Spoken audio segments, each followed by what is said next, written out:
Benoni Bible Church family.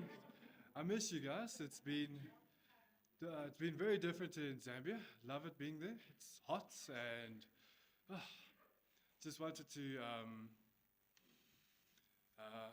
Okay, sorry, just panicking a bit, but compose myself. Okay, so I want to thank you guys for all your prayers and all your guiding me. You guys have been sending me messages when I was there in Zambia. I really do appreciate that. Thank you more for all the booking of the flights and helping me understand. It was my first time. Did not understand anything. It was all crazy, rushing around at the last minute or whatnot. But thanks, I do appreciate that.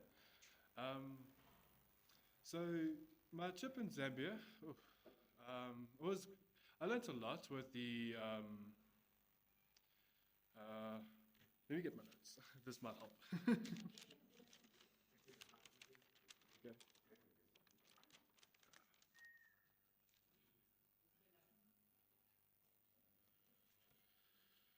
Well, doing the will in Zambia, oh God, when I was there with the missionary house, the Riddick's family, I had a good exposure of how life being a missionary can be. It has its all various difficulties. You have to do your things, but we all do these things in our lives for the grace of God. You know, we would go to pick up the people and bring them to the church. You know, the people from the different schools nearby, orphans and everything. Being a light for God in all these situations where you don't actually like living in a day-to-day life, you don't always get to be with these situations that you'll pop up with, like, okay. What I'm trying to say is that when you're in the mission field, there's sometimes situations when you encounter someone that would need a hug or some guidance with Christ, you know. And I personally when I was there in Zambia, I had a lot of these situations would come up when like, okay, this person's battling with this, maybe I should say something about this. But where okay, I'm going to read from my notes. While I was in Zambia, I was at an orphanage where my main roles was to teach karate, but I knew very little of this. And I knew a lot more in kickboxing and Brazilian Jiu-Jitsu. At the end of each lesson, I would say, stay humble and give Christ all the glory. Something that was taught back in the day when I did kickboxing classes here in South Africa. I had a sensei that inspired me, and he would say at the end, he would say that phrase at the end of every lesson, and it shone a light into Christ, shone a light on Christ that I did not quite see at the time, but so it sent me in a direction. Almost 8 to 10 years later, me now in Zambia teaching kickboxing and Brazilian Jiu-Jitsu. And I thought how strange would that be? Like it would be strange that I would not have seen how I would have been able to help these kids in this regard, even if it's just exercising. But we all know it's good to be fit for Christ as physically, if you can be more physically, and it basically helps with the different works that you in. So, yeah. When I was in Zambia, like I was saying, being in the missionary house and seeing the difficulties that they would go through, okay, I'm repeating myself. I'm saying you would struggle with these.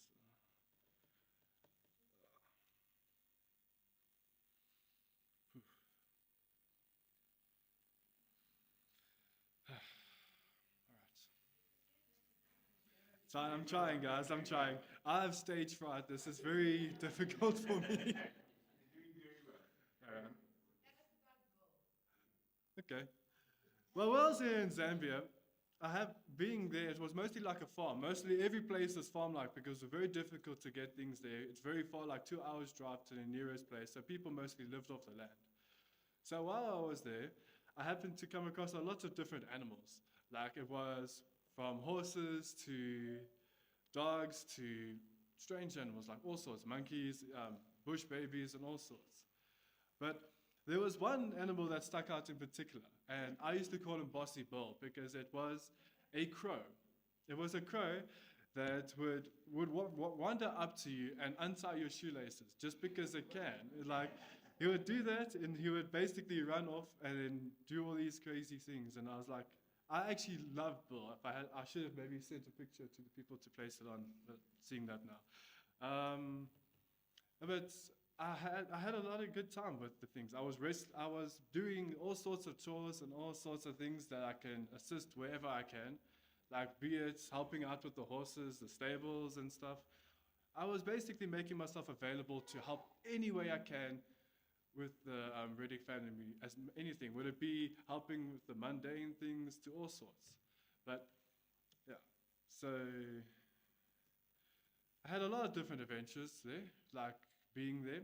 I was once taken to a farm where there was a man named Bas was there, and I was privileged enough to go to the nearby school and teach a little bit about God. And I had to go read from a section in the Bible, and I had to explain it a little bit with my understanding. And yeah. But while I was there, we did all sorts of things, like more grunt work, but it's fun. I loved it. And I was asked to go to school, and that's when I was teaching a bit about Christ. And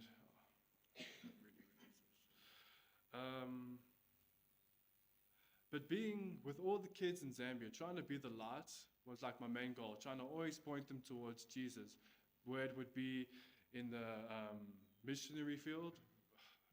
That's why I'm there in the first place. While being there in the missionary field, I was trying to always, in every situation I could come across, to point the people towards Jesus. Whether it would be like the kickboxing classes, whether it would be all sorts. But it was very profound to me that when I was doing all these things for like the kickboxing class, that I would not know that these would be the fruits that I would be able to go for unless I actually were there. So I would like to encourage any people, anyone who's willing to take those steps to faith towards Christ, you never know what type of fruits you guys can have. You can help the missionary people in any way. I did it with English. I did it with a bit of math for one of the people. I was there just to be someone to push people towards Christ. There's so many different ways. Be it like, a little bit of kickboxing.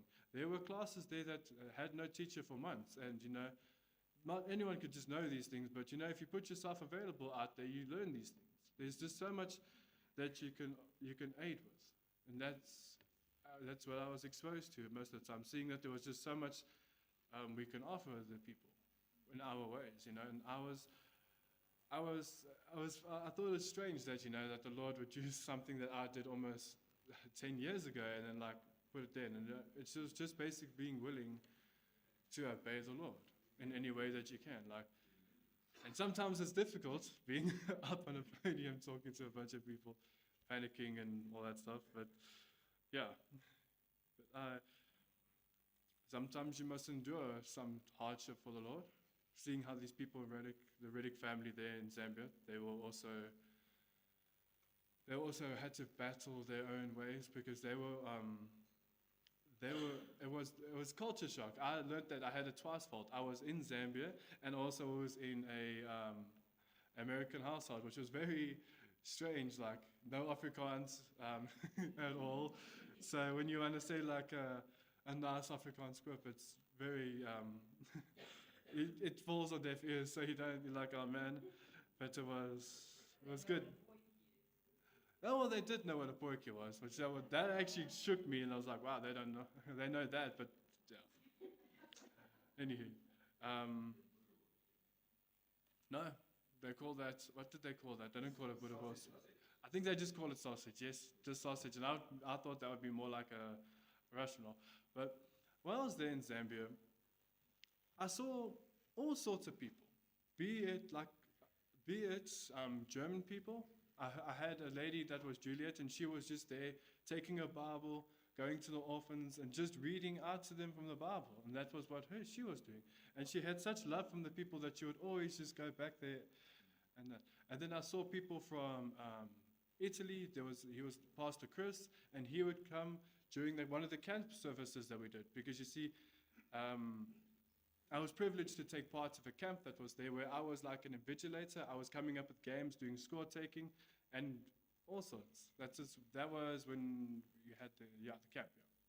But it was an all boys camp, and we were all just doing anything that we can, and to try and make it much easier on Nathan. Yeah.